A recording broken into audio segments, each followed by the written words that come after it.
મોરબીમાં ઈંધણની અછતની અફવાઓથી દૂર રહેવા કલેક્ટરની અપીલ. પેટ્રોલ પંપ પર પુરવઠો પૂરતા પ્રમાણમાં ઉપલબ્ધ હોવાની આપી માહિતી.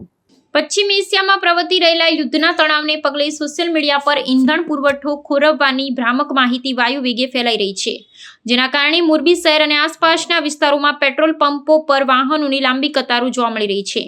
જિલ્લા પુરવઠા અધિકારીએ સ્પષ્ટતા કરી છે કે ભારત સરકાર અને તેલ વિતરણ કંપનીઓ દ્વારા રાજ્યમાં ઈંધણનો અવિરત પુરવઠો સુનિશ્ચિત કરવામાં આવ્યો છે. કેટલીક જગ્યાએ અચાનક ભીડ વધવાને કારણે હંગામી ધોરણે પુરવઠો ખૂટી પડવાની ઘટના બની શકે છે, પરંતુ તે પ્રણાલીગત અછતનું પ્રતીક નથી. આ પરિસ્થિતિમાં વહીવટીતંત્ર દ્વારા પોલીસ અને નાગરિક સુરક્ષા દળની મદદ લેવામાં આવી રહી છે, જેથી ટ્રાફિકનું નિયમન કરી શકાય અને અફવા ફેલાવનારા તત્વો સામે કડક કાર્યવાહી થઈ શકે. મોરબીના સિરામિક ઉદ્યોગ અને દૈનિક પરિવહન પર આ ભ્રામક પ્રચારની નકારાત્મક અસર ન પડે તે માટે તંત્ર સતત પેટ્રોલ પંપ સંચાલકોના સંપર્કમાં છે. ઉદ્યોગ જગતના અગ્રણીઓએ પણ લોકોને અપીલ કરી છે કે ઉતાવળમાં આવી અને ઈંધણનો સંગ્રહ કરવાથી બજારમાં કૃત્રિમ અછત સર્જાઈ શકે છે, જે આર્થિક ગતિવિધિઓને નુકસાન પહોંચાડી શકે છે. दिक्कत तो कुछ नहीं है, पेट्रोल और डीजल की सप्लाई पूर्ति है, स्टॉक भी पूरता है हमारे पास, लेकिन क्या होता है कि इतनी लंबी कतारें लग जाती है तो हमारा स्टॉक का भी एक लिमिट होता है, तो उसके लिमिट से बाहर हम बाहर तो पेट्रोल या डीजल रख नहीं सकते हैं. हमको जो अंडरग्राउंड टैंक होता है उसमें ही रखना होता है.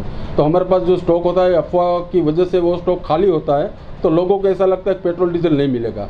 वास्तविक रूप से ऐसा कोई प्रॉब्लम नहीं है. पेट्रोल और डीजल की रेगुलर सप्लाई हमको हमारे पास है और हमको मिलेगी.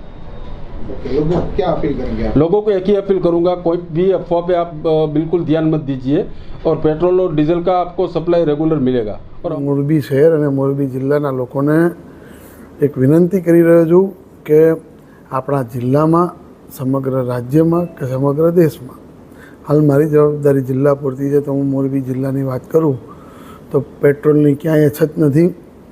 એક સાથે ઘણા બધા લોકો પેટ્રોલ ભરાવા જાય છે, તો કદાચ અડધો કલાકમાં ત્યાં નવી ટ્રક એમની પેટ્રોલનું ટેન્કર આવીને એ પંપમાં પેટ્રોલ આપી દેશે. કોઈ જ તકલીફ નથી. જિલ્લામાં ક્યાંય સ્ટોકની તંગી નથી, તકલીફ નથી. તો હું દરેક આપણા મોરબીવાસીઓને વિનંતી કરીશ કે કોઈ ખોટી અફવામાં આવશો નહીં. આપણી પાસે પૂરતો જથ્થો ઉપલબ્ધ છે.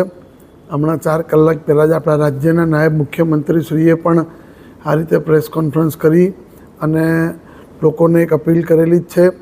એ જ પ્રમાણે અમારા અધિક મુખ્ય સચિવ શ્રી જે અમારો સપ્લાય એટલે પુરવઠાની જે બધી જ બાબતો સંભાળી રહ્યા છે એવા મોના મેડમે પણ બધાને પ્રેસ કોન્ફરન્સ કરીને આવી અપીલ કરેલી છે. આપના માધ્યમથી હું મોરબીના લોકોને વિનંતી કરું છું કે પેટ્રોલ ડીઝલની કોઈ અછત નથી. કોઈ અફવાઓમાં આવશો નહીં અને કોઈ ખોટી દોડધામ કરશો નહીં. આપણી પાસે પૂરતો જથ્થો ઉપલબ્ધ છે.